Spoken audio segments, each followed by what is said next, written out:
যে ওয়ারেন্ট ছাড়া গ্রেপ্তার করা যায় কিনা। আমরা ওয়ারেন্ট ছাড়া গ্রেপ্তার বলতে মূলত 54 কে বুঝি, বা 54 এর সাথে আমাদের আরো কিছু ধারা আছে, যে ধারাগুলোতে দেখবো যে আমরা ওয়ারেন্ট ছাড়া গ্রেপ্তার করতে পারি। তো 54টাই মূলত হচ্ছে মাদার সেকশন, যে অ্যারেস্ট উইদাউট ওয়ারেন্ট, ওয়ারেন্ট ছাড়া গ্রেপ্তারের ক্ষেত্রে। 54 বলে দিচ্ছে যে আমরা 9 types of person K warrant ছাড়া আমরা অ্যারেস্ট করতে পারি। এর মধ্যে 1 নম্বরে যেটা বলছে, যদি দেখা যায় যে একটা ব্যক্তি কগনাইজেবল অফেন্স করছে, আমলযোগ্য অপরাধ করছে, বা একটা ব্যক্তি এরকম যে যদি এরকম হয় যে ওই ব্যক্তিকে ডাউট করা হচ্ছে যে এই ব্যক্তি কোনো অফেন্সের সাথে তার রিলেশন আছে, সেই জায়গাতে তাকে ওয়ারেন্ট ছাড়া গ্রেপ্তার করা যাবে। আবার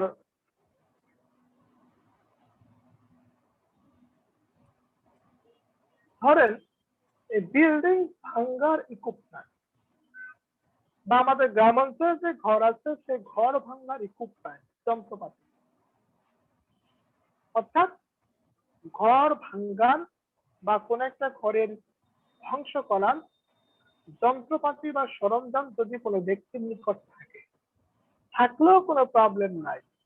যেমন আপনার কাছে অস্ত্র থাকলেও কোনো প্রবলেম নাই যদি সেটা লাইসেন্স থাকে বা লিগাল কোনো রিজন থাকে। ঠিক তেমনি ভাবে উইদাউট লিগাল পারপাস আপনার কাছে যখন হাউস ব্রেকিং করার, ঘর ভাঙ্গার আপনার এলিমেন্টস থাকবে, সরঞ্জাম থাকবে,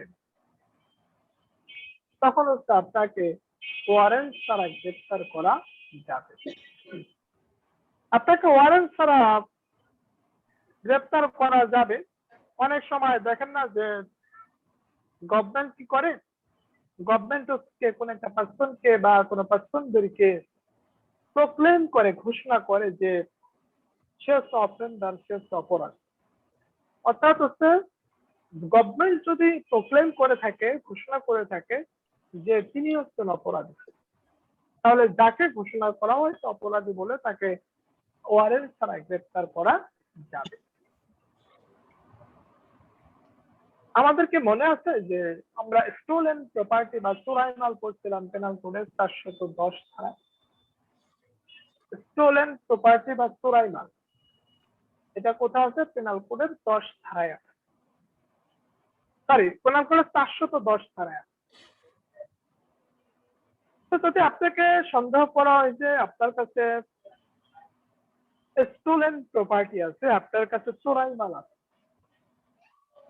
তখন আপনাকে গ্রেফতার করতে পারবে।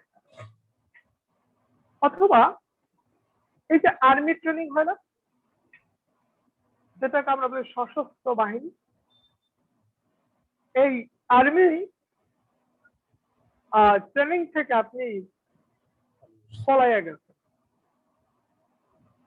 বা আপনি পালিয়েছেন বলে রিজনেবলি ডাউট করা হয়, যুক্তিসঙ্গত ভাবে ডাউট করা হয়, তখন আপনাকে ওয়ারেন্ট ছাড়া গ্রেপ্তার করতে পারবে। আপনাকে ওয়ারেন্ট ছাড়া গ্রেপ্তার করতে পারবে যদি আপনি মানে আউটসাইড বাংলাদেশ, বাংলাদেশের বাইরে গিয়েও কগনাইজেবল অফেন্স করেন, আমলযোগ্য অপরাধ করেন, সেক্ষেত্রে আপনাকে ওয়ারেন্ট ছাড়া গ্রেপ্তার করা যাবে। আপনাকে ওয়ারেন্ট ছাড়া গ্রেপ্তার করা যাবে যখন হচ্ছে আপনি পুলিশের কোনো কাজে বাধা দেন, বা হচ্ছে পুলিশ কাস্টডি থেকে পালিয়ে আসেন, বা পালিয়ে এসেছেন এরকম কোনো সন্দেহ করা হয়। একটা আসামিকে যখন মুক্তি দেওয়া হয় তখন হচ্ছে তাকে কিছু কন্ডিশন দেওয়া হয়। আপনি জেল থেকে বের হইলেন, বের হওয়ার পরে আপনি কিন্তু আপনাকে এখন কি বলা হচ্ছে? মুক্তিপ্রাপ্ত আসামি।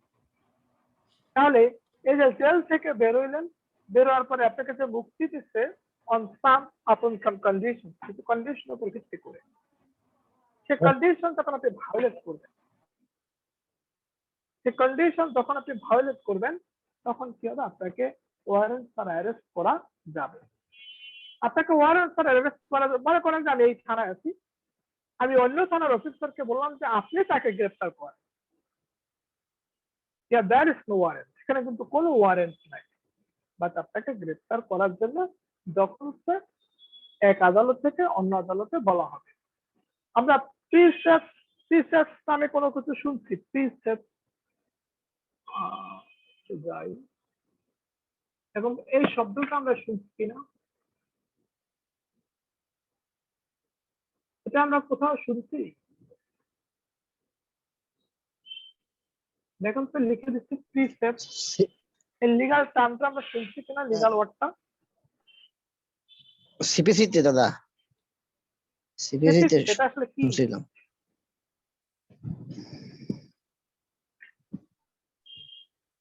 এটা আসলে কি?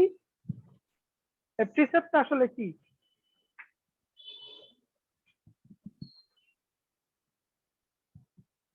নাজমুল ভাই,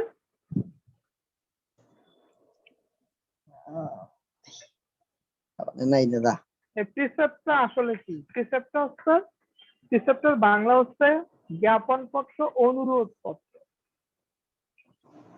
আপনি মামলায় হেরে গেছেন, আমি মামলা দিচ্ছি, যেহেতু আমি উইনার অফ দ্য সুট, ধরে নিলাম আমি আপনার কাছ থেকে এখন 1 লাখ টাকা পাই। আদালত দেখতেছে যে আদালতের অধীনে বিচার হয়েছে, সেই আদালতের অধীনে আপনার সম্পত্তি আছে 20,000 টাকা, অন্য আদালতের অধীনে আপনার সম্পত্তি আছে কয়েক লাখ টাকা। তখন অন্য আদালতকে, যেই কোর্টে মামলা হয়েছিল, এই আদালত অনুরোধ পাঠাবে যে আপনি তার যে সম্পত্তি আছে আপনার আদালতের অধীনে, সেটাকে আপনি ক্রক করুন, অ্যাটাচমেন্ট করুন, অ্যাটাচমেন্ট করে এটা বিক্রির ব্যবস্থা করে আপনি এই যে আমার কোর্টে যেই লোকটা দিচ্ছে তাকে আপনি দিয়ে দেন।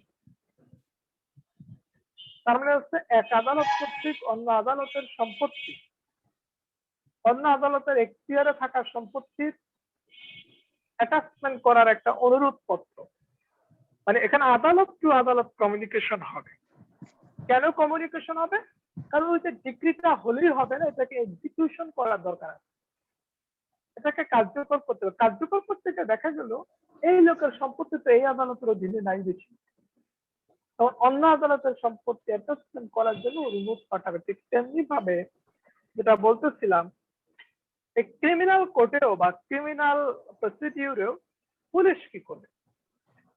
ধরেন আপনি যাত্রাবাড়ি থানার অধীন, আপনার বাসা যাত্রাবাড়ি থানার অধীন, বাট আপনি ধানমন্ডি থানায় বসবাস করতেছেন, তখন যাত্রাবাড়ির থানার পুলিশ কিন্তু আপনাকে গ্রেফতার করবে না, আপনাকে গ্রেফতার করবে ধানমন্ডি থানার পুলিশ। তখন যাত্রাবাড়ি থানা থেকে বলে দেওয়া হবে যে আপনারা এই লোকটাকে গ্রেফতার করেন, এই লোকটাকে গ্রেফতার করেন, সেই ক্ষেত্রে কোনো ওয়ারেন্ট লাগবে না। আরো হচ্ছে কয়েক প্রকার ব্যক্তিকে আপনি গ্রেফতার করার সুযোগ পাবেন ওয়ারেন্ট ছাড়া। গ্রামে দেখবেন কি কিছু কিছু লোক আছে, মানে যেগুলো কোনো কন্ট্যাক্ট নাই, এদের কামই মানুষদেরকে ডিস্টার্ব করা। কিছু কিছু লোক আছে যারা দস্যুতাকে পেশা হিসেবে বেছে নিচ্ছে, মানে হ্যাবিচুয়ালি তারা লম্পট প্রকৃতির, হ্যাবিচুয়ালি তারা রোবান, ডাকাত, সরি দস্যু। তাহলে এই হ্যাবিচুয়ালি যারা, যাদের স্বভাবই এটা, যাদের নেশা পেশাই এটা, তাদেরকে ওয়ারেন্ট ছাড়া গ্রেফতার করা যায় সেকশন 54, সরি সেকশন 55। সেকশন 55 বলছে যারা হচ্ছে বখাটে প্রকৃতির, যারা হচ্ছে হ্যাবিচুয়ালি রোবার, স্বভাবগত দস্যু, তাদেরকে অ্যারেস্ট করা যাবে উইদাউট ওয়ারেন্ট। দাদা ধারা 54 পরে হচ্ছে আপনি কত পড়াইছেন? আমি তো ডিসকানেক্ট হয়ে গেছিলাম, শুনতে পাইনি। 54 পরে হচ্ছে যে আপনার 55। হ্যাঁ, ভবঘুরে কি বোঝাবে? ভবঘুরে ও ভবঘুরে ভবঘুরে দ্বারা বুঝাইছে না, ওই যে যেটা বললাম, দেখো কাম কাজ নাই। আপনার নিজস্ব এলাকায় দেখবেন কিছু লোক বাজারে খালি বসে থাকে, বাজারে বসে ভাই দুনিয়ার মাতবরি করে তারা, কিন্তু পকেটে টাকাও নাই, দালালি ফালালি ফিরাজ করে, এরা হচ্ছে ভবঘুরে। ওকে, 57 এ বলছে পুলিশ দাঁড়ায় রয়েছে, পুলিশের সামনে একটা ব্যক্তি অপরাধ করছে। ধরেন পুলিশের সামনে সে মারামারি করছে, নন কগনাইজেবল অফেন্স করছে, মানে আমল অযোগ্য অপরাধ করছে। তখন পুলিশ তাকে ডাক দিল, ডাক দিয়ে জিজ্ঞেস করলো, এই তোর নাম কি?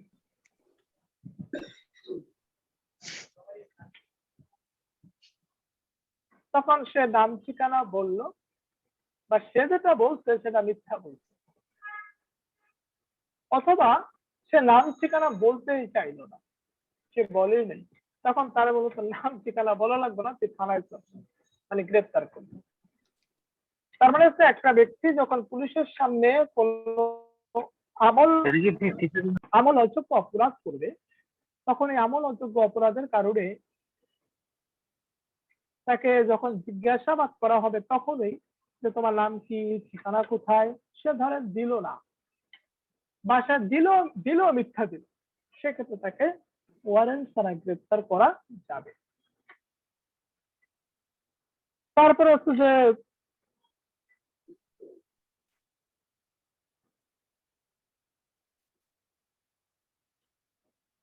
প্রাইভেট পার্সনও ওয়ারেন্ট ছাড়া গ্রেফতার করতে পারে। কিরকম? কারণ আমি জানি যে আপনি জামিন অযোগ্য অপরাধ করতেছেন, আমি জানি আপনি আমলযোগ্য অপরাধ করতেছেন, বা আমলযোগ্য অপরাধের সাথে সংশ্লিষ্ট আছেন, তখন একটা প্রাইভেট পার্সন বেসরকারি লোক হিসেবে সরকারি কোনো লোক ছাড়াও আমি আপনাকে গ্রেফতার করতে পারবো। দাদা আমি আপনাকে গ্রেফতার করতে, হ্যাঁ, এই 57 দ্বারা ওটা কি আমলযোগ্য অপরাধ না আমল অযোগ্য? আমলযোগ্য লেখছে নন নাকি এটা কগনাইজেবল দেখতেছি অফেন্স, দাদা। নন কগনাইজেবল অফেন্স, আমল অযোগ্য। জায়গায় দেখলাম যে আমলযোগ্য আমলযোগ্য লেখা। না, আমল অযোগ্য। এখন আমলযোগ্য হলে তো তাকে কিছু জিজ্ঞেসই করবে না, তাকে বলবে যে আগে চল থানায়, তাকে কোনো কিছু জিজ্ঞেস করবে। আমলযোগ্য হলে পুলিশের তো পাওয়ার বেশি, তখন তাকে নাম ঠিকানা কিছু জিজ্ঞেস করবে না, আগে তাকে গ্রেফতার করবে। এখানে হচ্ছে আমল 57 হচ্ছে আমল অযোগ্য, নন কগনাইজেবল অফেন্স। 59 দেখলাম যে একজন প্রাইভেট পার্সনও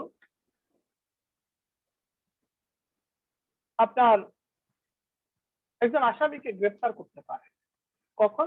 যদি দেখা যায় মানে হি হ্যাজ রিলেশন উইথ বেসরকারি ব্যক্তি, অর কগনাইজেবল অফেন্স। কি দাদা? বেসরকারি ব্যক্তি বলতে কি বোঝাচ্ছে? বেসরকারি ব্যক্তি, প্রাইভেট পার্সন, জেনারেল পার্সন, আমাদের মতো মানুষ। আমরা সবাই বেসরকারি বা পার্সন। বেসরকারি, সরকারি পার্সন বলতে এখানে পুলিশকে বোঝাইছে, সরকারের কোন অথরিটিকে, মানে সরকারি লোককেই বুঝেছে মূলত। আর বেসরকারি পার্সন বলতে আমাদের মতো আম পাবলিক, আম জনতা। তাহলে 59 পর্যন্ত আমরা পড়লাম। এখন আমরা একটু রিহার্সালে যাই, অনলাইন গুলোতে যাই। আমরা সিআরপি কাজ করবো না। তাহলে 59 পর্যন্ত পড়লাম। আচ্ছা, এভিডেন্স একটা কোথায়? রেজ জুডিকেটা আছে।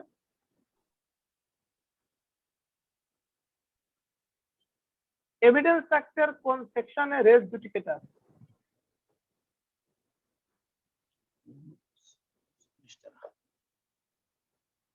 আচ্ছা, এভিডেন্স অ্যাক্টে আমরা করছিলাম সত্যজিৎটা? জি দাদা 40 মনে হয়। ডাবল জিও পার্টি সত্যজিৎ, আপনাকে এভিডেন্স অ্যাক্ট করছিলাম?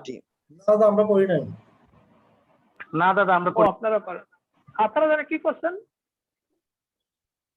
আমরা দাদা সিআর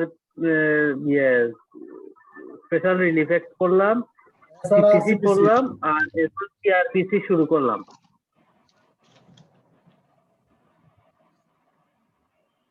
এসআরএক্স, সিপিসি, এটা না? আচ্ছা,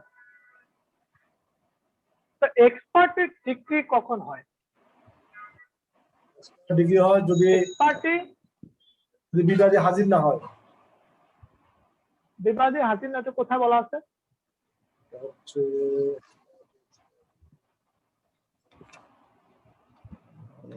ওটা 9-13 দাদা, অর্ডার 9 এর 9-13। রুল 6, yes, অর্ডার 9 এর রুল 6।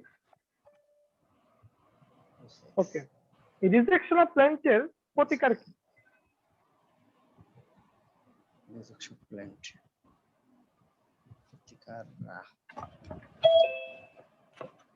আপিল, আপিল যোগ্য, মিস আপিল। রিজেকশন অফ প্ল্যান্টের প্রতিকার কি? আপিল যোগ্য বুঝলাম, আপিল করা যাবে। আর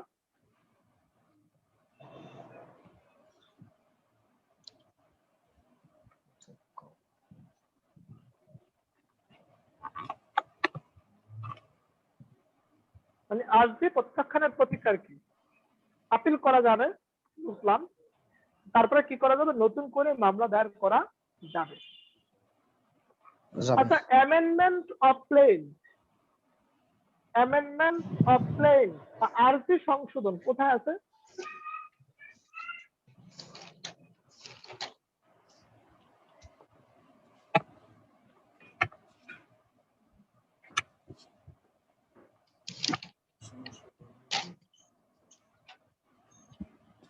অ্যামেন্ডমেন্ট অফ প্লেন বা আর্জি সংশোধন কোথায় আছে?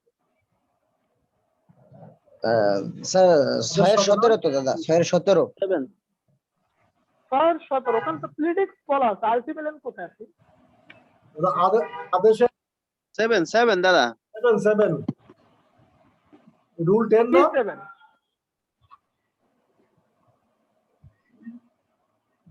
কত আদেশে আছে?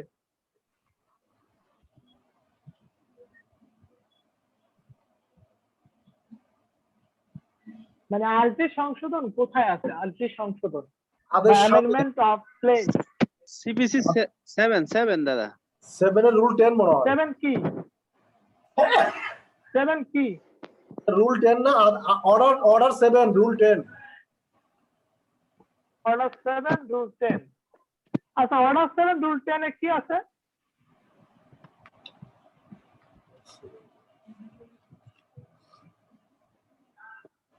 অর্ডার 7 রুল 10 আছে রিটার্ন অফ প্লেন, আর্জি ফেরত। আমার প্রশ্ন ছিল যে আর্জি সংশোধন কোথায় আছে? আর্জি সংশোধন আছে হচ্ছে আপনার রুল 6 এর, সরি অর্ডার 6 এর রুল 17, আগে যেটা বলছিলেন আদেশ 6 এর বিধি 17। এখন প্রশ্ন হচ্ছে ভাই 17তে, বিধি 17তে তো আপনার প্লেন শব্দটা নাই, সেখানে প্লিডিংস আছে, সেখানে প্লিডিং সংশোধন আছে, অ্যামেন্ডমেন্ট অফ প্লিডিংস আছে। আচ্ছা, আমরা কিভাবে বলি অ্যামেন্ডমেন্ট অফ প্লেন? কারণ হচ্ছে প্লিডিং সি হচ্ছে প্লেন, প্লিডিং সি হচ্ছে রিটেন স্টেটমেন্ট। এটা কোথায় বলছে? এটা বলছে আদেশ 6 এর রুল 1 এ, ঠিক না? প্লিডিং বলতে আর্জি বা লিখিত জবাবকে বোঝায়।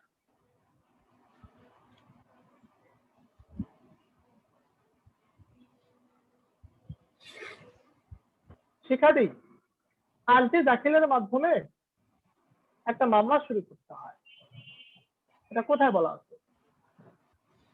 শিক্ষার্থী, অর্ডার 4 এর রুল 1 এ। অর্ডার 4 এর রুল 1 আর কোথায় বলা আছে? সেকশন 50, 26 সেকশন 50, না সেকশন 26। সেকশন 50। সেকশন 50 এই দাও। কনফিডেন্সলি ভুল করা সুন্নত। এটা তো 26 না? 26, 26। A civil suit is started with presentation of a claim. একটা আর্জি দাখিলের মাধ্যমে একটা দেওয়ানি মামলা শুরু হয়, সেকশন 26। ওকে,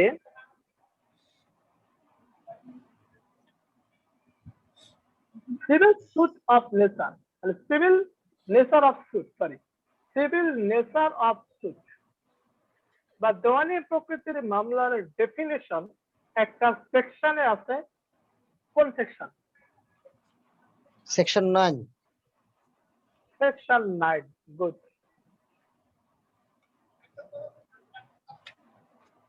act interim order, ad interim order কোথায় আছে? 39, অর্ডার 39। 39 এর কোথায়? ব্ল্যাক 39 এর কোথায়? দাদা rule 1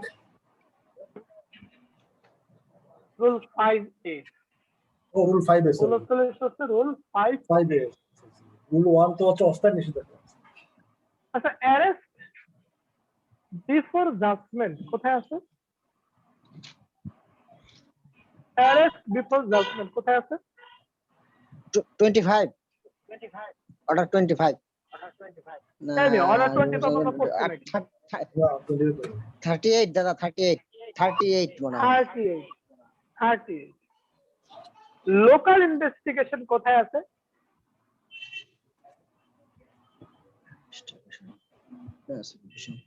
26,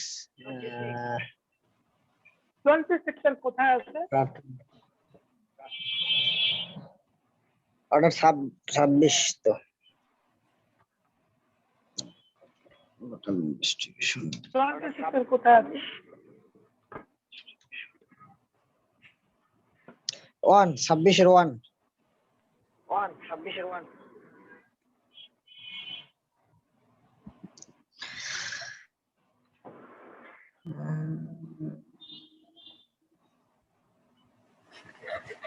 Order 26, Rule 9. Order 26 rule 9।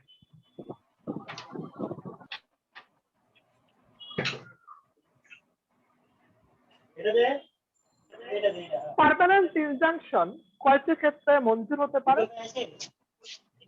দাদা এর আগে রুল 9 ওটা কোনটা বলছিলেন যেন? লোকাল ইনভেস্টিগেশন, Local স্থানীয় investigation। তদন্ত, আদের 26 এর বিধি 9। হ্যাঁ আচ্ছা, পার্মানেন্ট ইনজাংশন কয়টি ক্ষেত্রে হতে পারে?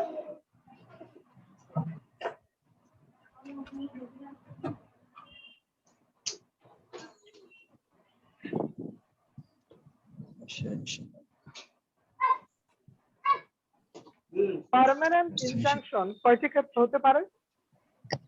11টি দাদা, 8টা মনে হয়। পার্মানেন্ট ইনজাংশন স্থায়ী নিষেধাজ্ঞা কয়টি ক্ষেত্রে হতে পারে? আচ্ছা, এটা কোন সেকশন 8টি আছে? দাদা। এটা কোন সেকশন আছে? সেকশন প্রেমিকারে বলতেছে তুমি আমার মতো হতে পারলে না কেন? 54 দাদা। Section 54, SRS 54। SRL 54। 21 এতে কি আছে স্যার? 21A টাকা রেজিস্ট্রেশন করতে হবে। 2004 সালের সংশোধনের রেজিস্ট্রেশন করতে হবে।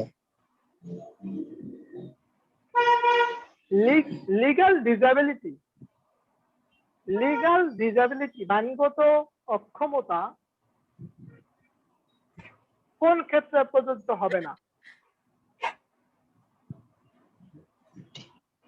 অগ্রকরার মোকদ্দমায় প্রিএমশন। কত তারাতে বলছে এটা?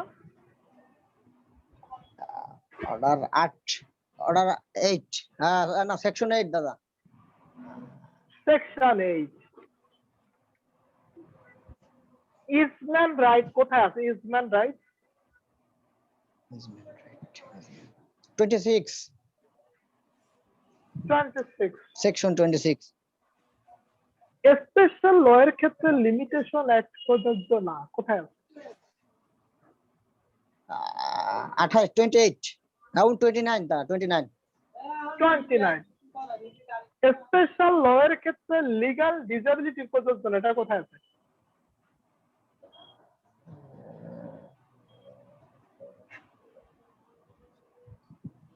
স্পেশাল ল এর ক্ষেত্রে, বিশেষ আইনের ক্ষেত্রে আইনগত অক্ষমতা লিগ্যাল ডিসেবিলিটি প্রযোজ্য না, কোথায় আছে? 29 সেকশন 8 সেকশন 8 ধারা 8। আচ্ছা, রিসিশন অফ কন্ট্রাক্ট, রিসিশন অফ কন্ট্রাক্ট এর মামলা করতে হবে কত সময়ের মধ্যে?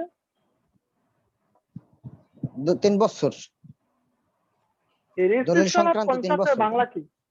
বাংলা কি এটা? চুক্তিরোধ। চুক্তিরোধ হচ্ছে 1 ইয়ার।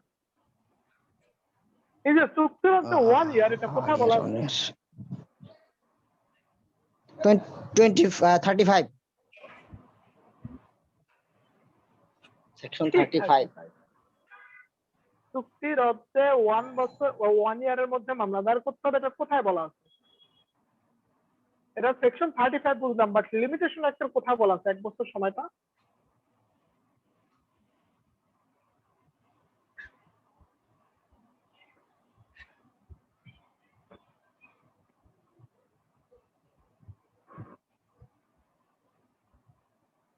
আর্টিকেল 114 তে বলা আছে স্পেসিফিক, মানে for specific performance of contract, for specific performance of contract, এটার জন্য আপনাকে কত সময়ের মধ্যে মামলা দায়ের করতে হবে?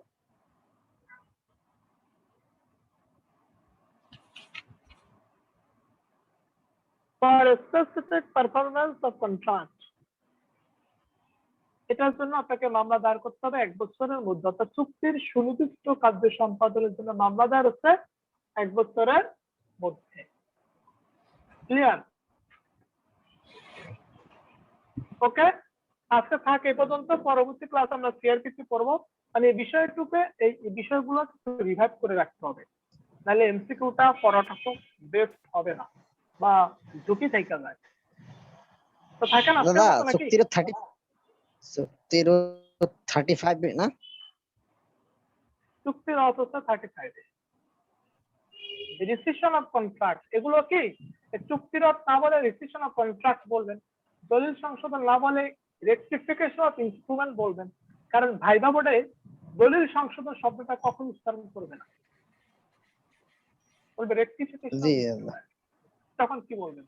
তখন তখন যদি ভাবি যে জীবনে তো শুনি নেই, তখন প্রবলেম। কারণ এরা কিন্তু ইংলিশ ম্যান, এরা সবসময় ইংলিশে কথা বলবে, এরা সবকিছু বাংলায় বলবে, বাট এই টার্মগুলো ইংলিশে বলবে, তখন প্রবলেম হয়ে যায়। আমাকে জিজ্ঞেস করছিল ভাইভা বোর্ডে যে সিমালটেনিয়াস স্টেজেস অফ সিভিল সুট বলেন তো। আমি তো চিন্তা করে গেছিলাম, যাক আনসারটা দিতে পারছিলাম। তো ওরা তো ফার্স্ট এত ফ্রি ল্যাঙ্গুয়েজ বলে, ফ্রি ইংলিশ ল্যাঙ্গুয়েজ বলে, শুনতে খুবই ভালো লাগে, মধুর লাগে, বাট ওইটা আমরা ক্যাচ করতে পারি না। ওরা খুবই ভালো। ঠিক আছে, থাকেন তাহলে, আমরা পরবর্তীতে শেয়ার করি। জি আল্লাহ।